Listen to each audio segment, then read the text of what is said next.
we found mangrove tree crabs. Okay, this is very exciting. So we were able to get 4 mangrove tree crabs in various sizes. So I just want to show you what these look like. They look a lot like spiders.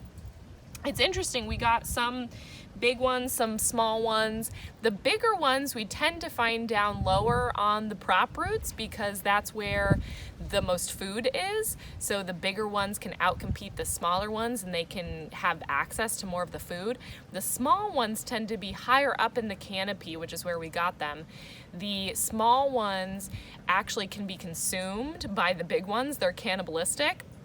So that's where we got these. First one, let's hope that this one doesn't pinch me. Seems, yeah, he's trying to pinch me so bad. So this is a really big mangrove tree crab. You can see it's frothing at the gills. It's really ticked off with me right now. This looks like this is a female, you can tell with crabs because they have more rounded abdomens. Mangrove tree crabs have markings on their abdomens, black markings, and the more rounded they are, that indicates a female, and if the abdomen is triangular, that indicates a male crab. You can see them here. Again, they look a lot like spiders. I'm gonna put this one back